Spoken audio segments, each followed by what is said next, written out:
Hello po mga kababayan, si Dante Maravillas. I-update ko kayo sa mga kakaibang mga developments ngayon, mga kababayan. Ano yan, Anya Mr. Maravillas? Relax lang tayo. Kalma lang sa mga kaganapan ngayon. Pero importante, ma-inform namin kayo ano yung mga ginagawa ng ating gobyerno. Ito kasi ngayon yung balita, kapapasok pa lang na balita. Ito yung sabi ng ating Pangulong Bongbong Marcos. Ngayon nga pa lang, 1 o'clock in the afternoon, na balita from the Philippine Daily Inquirer, Marcos to Philippine Army, shift to external defense role amid new threats. Ano niya, Mr. Maravillas, ang bagong threats ngayon? And external ang sinasabi ng ating Pangulo, not internal. Actually, matagal na to na sinasabi ng ating Pangulo. Kauupo pa lang ng ating Pangulo, mga kababayan. Kasi 'di ba, yung internal threats natin na weakened na, yung rebellion, communist rebellion, humina na. Pero alam naman natin yung external threats, yung sa neighbor natin, 'di ba? Kaya ang sabi ng ating Pangulo, noon pa, inulit niya ngayon. Kasi kumukulo ang mundo, mga kababayan. Baka magsamantala, di natin na alam yung China, kasi siyempre ang focus ng Amerika sa Middle East conflict ngayon. Napapasabak sa tudutudong gira yung Amerika. And this could be, mga kababayan, baka lang sa ating analysis at maka yun ang nasa isip ng ating Pangulo, and maka may mga intelligence reports na nasasagap baka magsamantala yung China. Di ba? That could be the premise nitong pagsabi ng ating Pangulo. But anyway, ibigay ko muna sa inyo, mga kababayan, yung balita. Yun ang mensahe ng ating Pangulo sa 129th founding anniversary celebration ng Philippine Army sa Fort Andres Bonifacio, Taguig City ngayong araw na to. So sabi dito ng ating Pangulo, President Ferdinand Marcos Jr. on Thursday directed the Philippine Army to accelerate its transition, pabilisin niya ninyo, from internal security operations to external defense, citing evolving threats that require more focus from the largest service unit of the Armed Forces of the Philippines. Di ba? Ano niya, Mr. Maravillas? Mag-World War III na? Wag naman sana, mga kababayan, pero ang buong mundo nagre-ready sa possible conflict na baka yon ang magiging direksyon. Kasi nakita naman po ninyo ang sitwasyon. Nag-shift na rin yung Iran sa tinatawag na economic war. Sinasabotay na niya yung lahat ng mga sources ng petroleum. Gusto niyang idamay ang buong mundo. Siguro iniisip ng Iran, kung ibabaonan niya kami, isasama namin kayo sa libingan. Yun ang nasa isip siguro ng Iran. Idadamay namin ang buong mundo sa pamamagitan ng pagsabotahe sa lahat ng sources ng petroleum. Kaya nga po kanina sa ating balita, nag-warning na yung Saudi Arabia. Ang aming pasensya niya is not unlimited. Sabi mismo ng Foreign Minister ng Saudi Arabia. Now, going back dito sa naging mensahe ng ating Pangulo, reading between the lines, ganon ang mensahe niya. Ayan malinaw po. Speaking during the Philippine Army's 129th founding anniversary at its headquarters in Fort Bonifacio, Taguig City, Marcos told the military to build on its gains in addressing insurgency while preparing for new challenges beyond country's borders. Sa beyond country's borders na. External threats. Baka niya, Mr. Maravillas, gamitin naman ito ng mga DDS na propaganda na kinakaladkad ng ating Pangulo yung ating bansa sa gira? Malamang. Yun ang sabihin ng mga DDS, mga kababayan. Kinakaladkad na niya. Nagre-ready nga tayo. Alangan man matulog tayo. Di ba?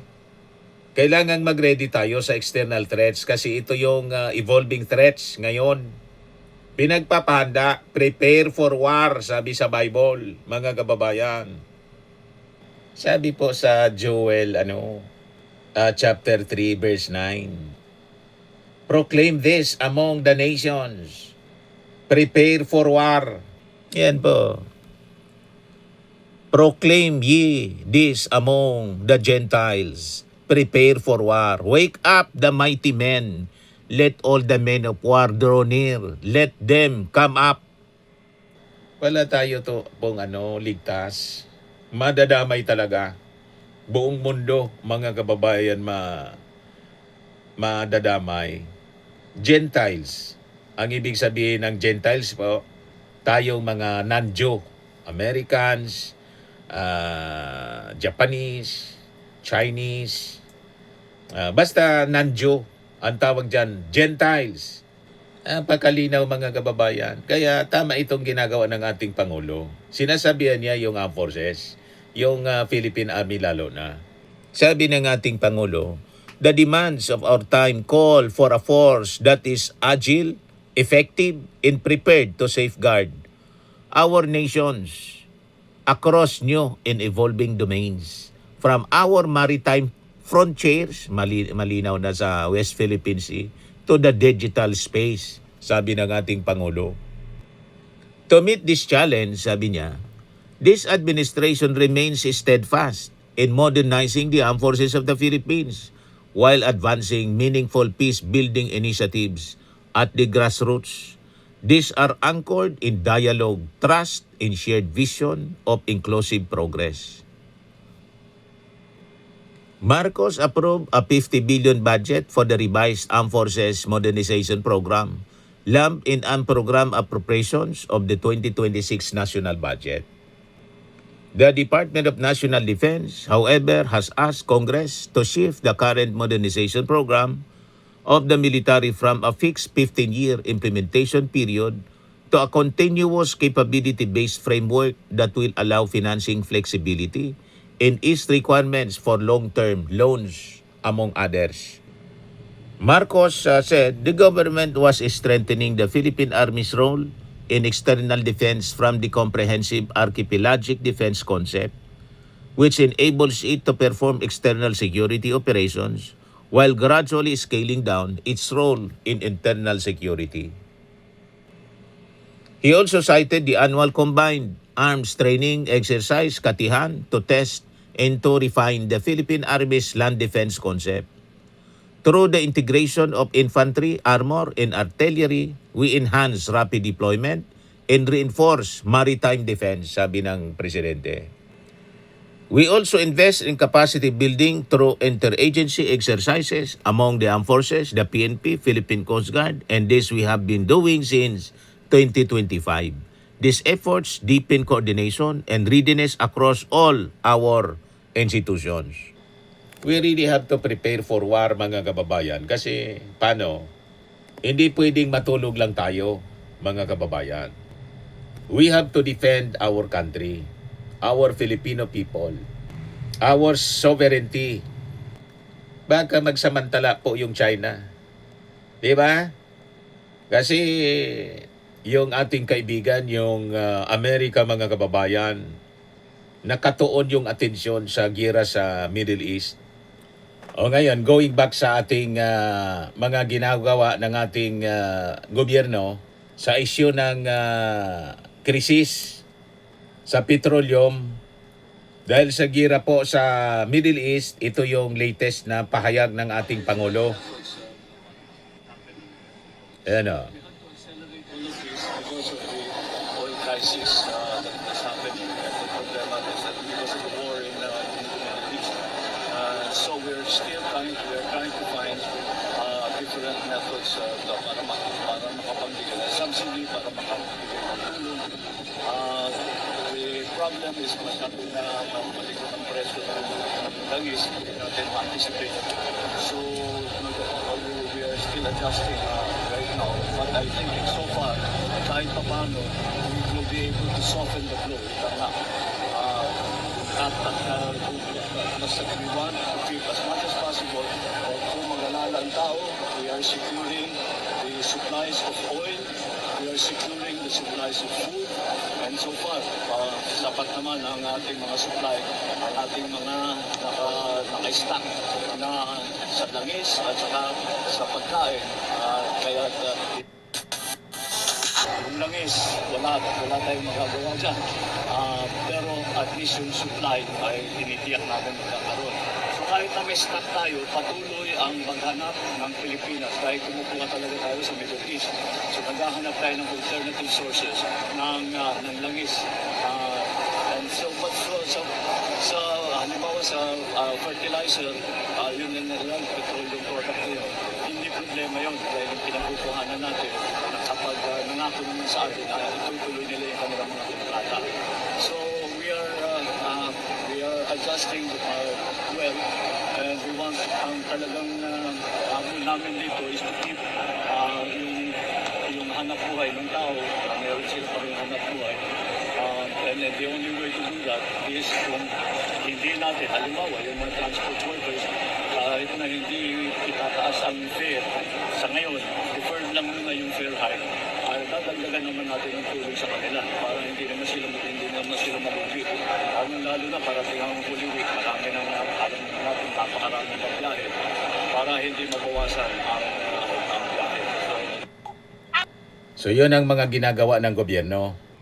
Ito pa, epektibo, March 23, mga kababayan, 50% discount sa MRT, LRT ipapatupad para makatulong po sa ating mga commuters. Ayan pa, libreng sakay nationwide. Simula second week ng April, free ride sa buong bansa sa ilalim ng service contracting ng Department of Transportation para bawas gastos. This is good news para sa mga commuters. All of government action laban sa mahal na langis. Peak hours, libreng sakay. Mas sulit ang pundo. Yan ang ginagawang intervensyon ng ating gobyerno. Yan, nationwide po ito, mga kababayan.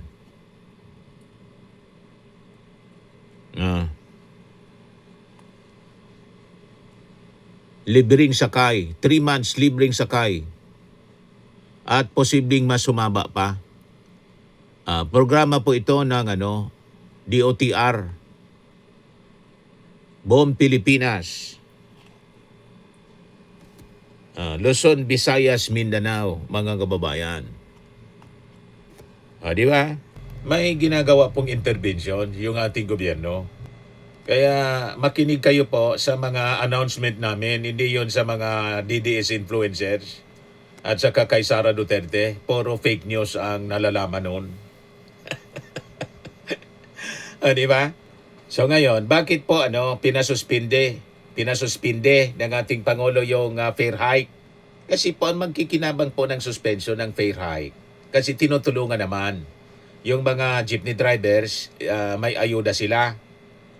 5,000 at tuloy-tuloy yun gagawin na ayuda. So wala nang rason na magpa-fare hike pa sila. Kasi sinusubsidize na ng gobyerno. Pati mga tricycle drivers, ganun din. Sa suspension ng fare hike po, may magkikinabang more than 100 million Filipinos po. Siyempre, yung gustong mangyari ng Pangulo, mas maraming beneficiaries. Mas mabuti para sa atin, para sa bansa. Marami pong ayuda ang ibibigay sa mga drivers. Tulong ng ating gobyerno. At yun na nga po, yung pinakita natin, yung libreng sakay. Tapos sa MRT, LRT, 50% discount pa. Effective March 23. So laking kaginhawahan para sa ating mga mamamayang Pilipino. Ating pakiulay sa ating mga viewers po. ang ganitong mga good news na papakinabangan po natin lahat, i-viral po ninyo, i-share ninyong i-share. Tama po? Para mas marami yung nakaalam, mas marami yung makaka-avail ng ganitong uri ng serbisyo. Ito pa, bagong Pilipinas, mas matibay na proteksyon at serbisyo para sa mga OFWs at mamamayan. Sa Senado nagpasa ng mahalagang panukala. Ano yan? Yan po. Mga kababayan, mga magagandang panukala, hindi yung mga kung ano-anong walang kakwenta-kwentang bill.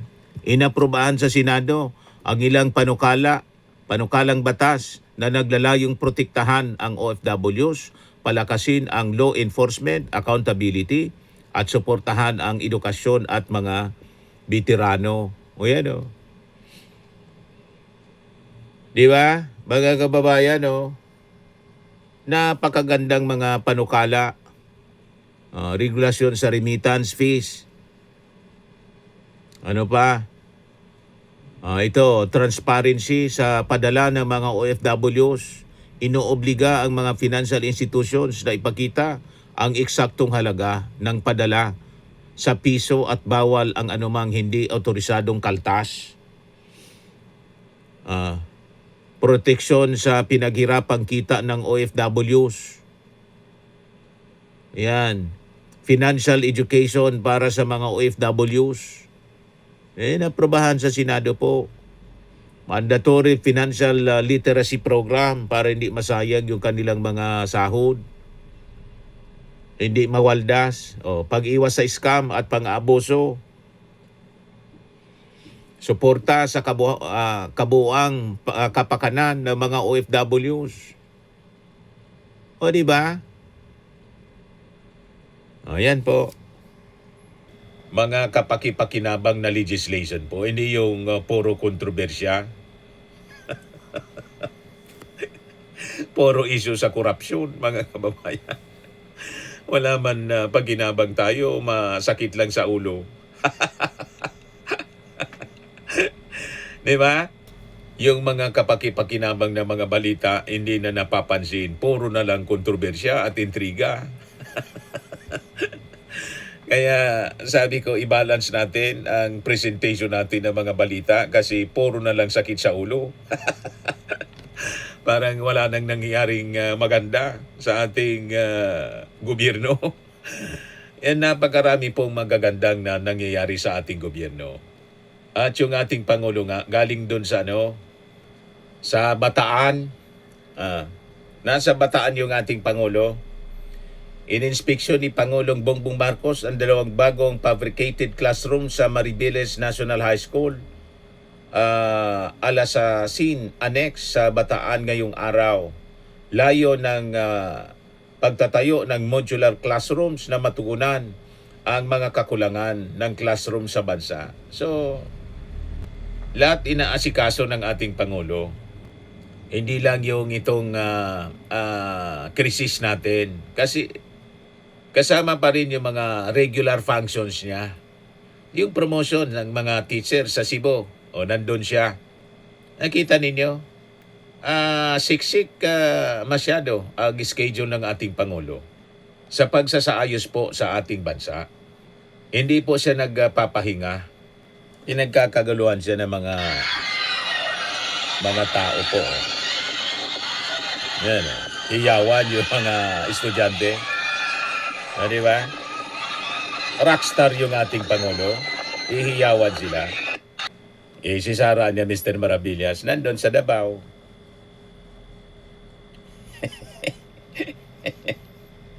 Anong okasyon ito?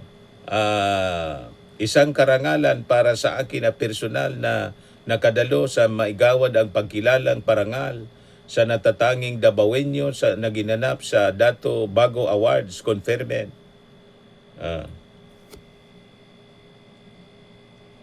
Yan si Sara. Sige lang pa-picture-picture at gano'n. Pang-mayor lang talaga ang kakayahan ni Sara. Yan lang siya.